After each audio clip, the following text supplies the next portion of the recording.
أعوذ بالله من الشيطان اللعين الرجيم بسم الله الرحمن الرحيم الحمد لله رب العالمين والصلاة والسلام على نبي الكريم وعلى آله الطيبين الطاهرين المعصومين المنتجبين ولعنة الله على أعدائهم من الآن إلى قيام يوم الدين آمين يا رب العالمين أما بعد بسم الله الرحمن الرحيم الشعبان الشهري شعبان میرا مہینہ ہے، پیغمبر اسلام صلی اللہ علیہ وآلہ وسلم استغفار کا مہینہ، مناجات کا مہینہ شعبان ہے، صلوات شعبانیہ، مناجات شعبانیہ، ان تمام چیزوں کی فضیلت اس مہینے میں واجب ہے اور ضروری ہے، اور انسان کو قرب الہی تک اور رزق الہی تک پہنچانے کا بہترین وسیلہ ہے۔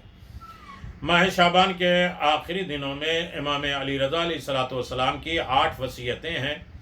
کہتے ہیں یا ابا سالت، ابو سالت فرماتے ہیں کہ میں شعبان کے آخری جمعے میں، آج آخری جمعہ ہے شعبان المعظم کا، جمعے کے امام کی خدمت میں حاضر ہوا۔ امام نے فرمایا کہ ابا سالت، شعبان کے بیشتر حصہ، بہت سا حصہ چلا گیا اور شعبان کا آخری جمعہ ہے، بس ان باقی بچے ہوئے دنوں میں پچھلے جو گزرے ہوئے دنوں ہیں ان کا جبران کر دو، ان کا مداوع کر دو، انہیں فل کر دو، اور اپنے لیے باقی دنوں میں مہم کاموں میں انجام دو، بہت اہم جو کام ہے وہ انجام دو۔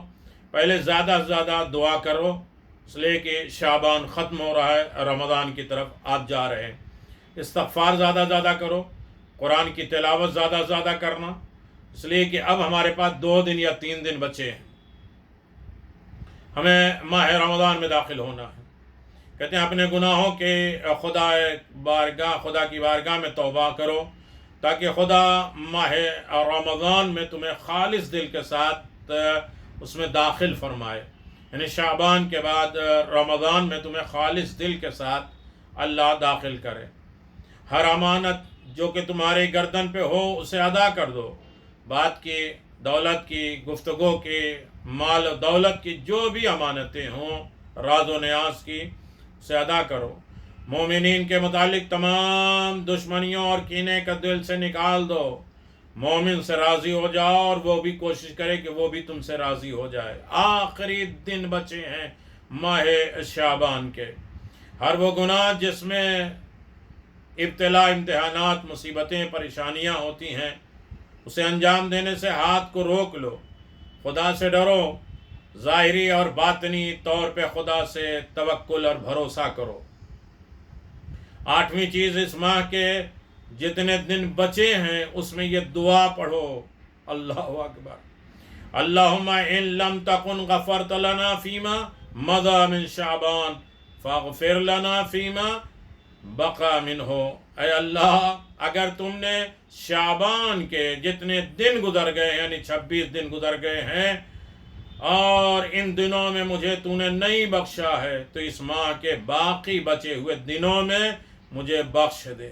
کتاب ہے عیون اخبار الرضا علیہ السلام، جلد 2، بحار الانوار 94 نمبر۔ یعنی زیادہ زیادہ ماہ شعبان میں جتنا ہم نے فائدہ نہیں اٹھایا، میرے پروردگار، ہمارے گناہ اگر کم نہیں ہوئے، میرے کریم پروردگار، ہمیں اللہ تو نے نہیں بخشا ہے، تو میرے کریم پروردگار باقی دنوں میں ہمیں بخش دے، ہمیں زیادہ زیادہ عمل خیر کی توفیق دے دے۔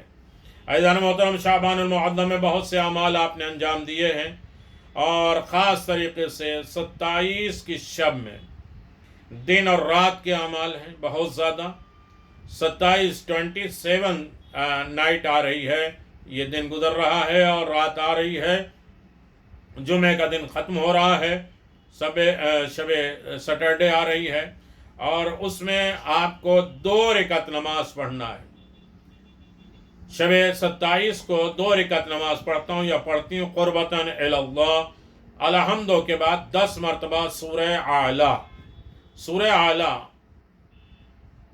یہ مکی سورہ ہے، اور بسم اللہ کو ملا کر 20 آیتیں اس میں ہیں، اور پیغمبر کی حدیث ہے جو شخص اس سورہ کو پڑھے گا، حضرت محمد مصطفیٰ صلی اللہ علیہ وسلم، حضرت ابراہیم، حضرت موسیٰ پر اترنے والی کتاب کے تمام الفابیٹ، تمام حروف سے 10 گنا زیادہ نیکیاں اس کے نام اعمال میں دیے جائیں گے۔ امیر المومنین نے فرمایا کہ رسول خدا صلی اللہ علیہ وسلم اس سورہ کو بہت دوست رکھتے تھے، بہت زیادہ پسند کرتے تھے، بہت زیادہ محبت کرتے تھے اس سورہ سے۔ ابن عباس سے روایت ہے کہ جب بھی سبح اسم ربک العالی الذی پڑھتے تھے تو فوراً کہتے تھے سبحان ربی العالی۔ ہم رکوع میں یہ تو کہتے ہیں، لیکن یہ سورہ کس کے مناسب ہے؟ ہم یہ 2 رکعت نماز پڑھ کے تھوڑی دیر توجہ کریں کہ اعلیٰ کون ہے، تسبیح کس کے لیے ہے، کس کے لیے ہے۔ امام جعفر صادق علیہ السلام فرماتے ہیں جو شخص اس سورے کو واجب نماز یا نافل نماز میں پڑھے گا، قیامت کے دن اس کو حکم ہوگا کہ جنت کے جس دروازے سے چاہے وہ جنت میں داخل ہو جائے۔ امیر المؤمنین علی بن ابی طالب نے فرمایا کہ اس سورے کو واجب نماز میں پڑھتا ہوں اور سب کو پڑھنا چاہیے۔ واجب نماز میں آپ عید اور بقرعید کی نماز میں پڑھتے ہیں سورہ اعلیٰ، یہ امیر المؤمنین ہر واجب نماز میں پڑھا کرتے تھے۔ روایت میں ہے کہ فَسَبِّحْ بِاسْمِ رَبِّكَ الْعَظِيمِ جب اتری ہے تو رسالت مآب یہ تسبیح نماز کے رکوع میں پڑھتے تھے، اور جب سبح اسم ربک العالی اتری تو آپ اس کو سجدے میں پڑھتے تھے، سبحان ربی العالی وبحمدہ۔ نماز کا آخری مقام، منزل، رفعت، بلندی سجدہ ہے۔ قرآن کے خاصہ میں ہے کہ حضور نے فرمایا کہ کان کے درد میں اس سورہ کو پڑھنا درد کو ختم کرتا ہے۔ سورہ اعلیٰ اگر کان میں درد ہے تو اس پر پڑھیں، اور خاص طریقے سے روایت میں ہے کہ بواسیر ہو جائے، خونی یا بادی اگر ہو جائے تو اس سے یہ پڑھا جائے تو آرام مل جائے گا۔ بواسیر کے لیے اسے تعویذ لکھ کر اپنے پاس رکھنا بہت زیادہ مفید ہے۔ اسی طرح گردن کے درد میں اگر انسان کے گردن میں درد ہو رہا ہے تو اسے پڑھ کر دم کریں، درد میں آرام ہو جائے گا۔ ہر جگہ جہاں سوجن ہو جائے، پھول جائے چوٹ کی وجہ سے، اس پر پڑھو تو یہ فائدہ ہوگا۔ یہ سورہ بسم اللہ الرحمن الرحیم 2 رکعت نماز پڑھنا ہے۔ الحمد کے بعد سورہ اعلیٰ کو 10 مرتبہ پڑھنا ہے۔ بسم اللہ الرحمن الرحیم سبح اسم ربک العالی الذی خلق فسوی والذی قدر فہدی والذی اخرج المرعی فجعلہ غثاء احوی سنقرئک فلا تنس الا ما شاء اللہ انہ یعلم الجہر وما یخفی ونیسرک للیسری فذکر ان نفعت الذکری فیذکر ان نفعت الذکری سیذکر من یخشی ویتجنبها الاشقی الذی یصلی النار الکبری ثم لا يموت فيها ولا يحيى قد افلح من تزكى وذكر اسم ربه فصلى بل تؤثرون الحياة الدنيا والآخرة خير وأبقى ان هذا لفي الصحف الأولى صحف ابراہیم وموسیٰ۔ جو نہیں یاد ہے وہ زبانی اسے پڑھ سکتے ہیں اور دیکھ کے بھی اسے پڑھ سکتے ہیں۔ منتزکہ کی جگہ پہ زکوٰۃ فطرہ ہے، اور صلاۃ سے مراد جو ہے وہ نماز عید ہے۔ اس میں بہت سی چیزیں ہیں، اور ذکر اسم ربہ یعنی اللہ کا ذکر صلوات میں داخل ہے، اور فی صحف العولی یعنی نماز پڑھنے والے، زکوٰۃ کرنے والے کے تعریف کی گئی ہے۔ اس میں صحف ابراہیمی بھی ہے۔ یہودیوں کا خیال تھا کہ حضرت موسیٰ سے پہلے کوئی کتاب نہیں آئی، لیکن اس میں یہ تذکرہ ہے۔ اور یقیناً آپ دیکھیں کہ جناب ابو ذر سے روایت ہے کہ میں نے رسول خدا سے دریافت کیا کل نبی کتنے آئے ہیں، تو آپ نے فرمایا اللہ نے 1,24,000 نبی بھیجے ہیں۔ پھر میں نے عرض کیا کہ ان میں سے رسول کتنے ہیں، تو آپ نے فرمایا 313 رسول ہیں، باقی صرف انبیاء تھے۔ میں نے عرض کیا کہ حضرت آدم بھی نبی تھے، آپ نے فرمایا ہاں۔ اس کے بعد آپ نے فرمایا ابو ذر 4 بڑے نبی عرب تھے، ہود، صالح، شعیب۔ پھر ابو ذر کہتے ہیں کہ میں نے دریافت کیا کہ اللہ نے کل کس قدر کتابیں نازل کی ہیں، تو آپ نے فرمایا کہ اللہ نے 104 کتابیں نازل فرمائی ہے۔ تو یہ بہت سی چیزیں ہیں جو اس پر ہمیں توجہ دینا ہے۔ کتابیں صحیفے نازل کی، حضرت آدم پہ 10 صحیفے، شیش پہ 50 صحیفے، اور خنوز اور ادریس پر 30 ہے، اور پہلا شخص جس نے لکھنا ایجاد کیا ہے جناب ابراہیم پر 10 صحیفے نازل ہوئے۔ کل 100 صحیفے، 4 کتابیں، توریت، انجیل، زبور، قرآن، اور جناب ابراہیم کے صحیفے میں درج ہے کہ عقل مند انسان کو چاہیے کہ اپنی زبان پہ کنٹرول کرنے والا ہو، اپنے زمانے سے باخبر ہو، اپنے فرائض ذمہ داری کو بجا لاتا ہو، اور خدا کی جانب سے اترنے والی کتابیں سب اس کی ماہ اور رمضان میں نازل ہوئی ہے۔ تو یہ بہت اعلیٰ افضل ترین سورہ ہے جس کی تلاوت کرنا چاہیے۔ پیغمبر اسلام صلی اللہ علیہ وسلم فرماتے ہیں جو شخص اس نماز کو بجا لائے گا خدا اس کے لیے 1000 نیکیاں لکھے گا، 1000 گناہ معاف کر دے گا، اور 1000 رتبے درجے اس کے بلند کر دے گا۔ بہت اعلیٰ سورہ ہے، اور نام بھی اس سورہ کا اعلیٰ ہی ہے، لہذا اسے پڑھنا چاہیے۔ 27 ماہ رمضان کا جو روزہ رکھ لیتے ہیں وہ آتش دوزخ سے برات مل جاتی، چھٹکارا مل جاتا ہے جہنم کی آگ سے۔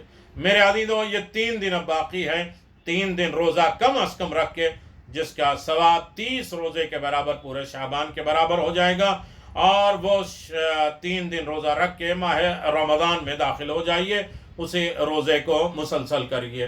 آپ جانتے ہیں کہ جو روزہ نہیں رکھ سکتے ان کے لیے تسبیحات ہیں، اور جو روزہ نہیں رکھ سکتے ان کے لیے فدیہ ہے 3 پاؤ 750 گرام، جو واجب کے بدلے ہے، لیکن اس ماہ شعبان میں اتنا عظیم ترین روزہ ہے کہ جس کے بدلے میں بھی انسان 750 گرام گیہوں، چاول یا کوئی بھی آٹا جو کھاتا ہے اسے صدقہ دے دے، خیرات کر دے، نیکو لوگوں کو اسے عطا فرمائے، انشاءاللہ اللہ اجر عظیم عنایت فرمائے گا۔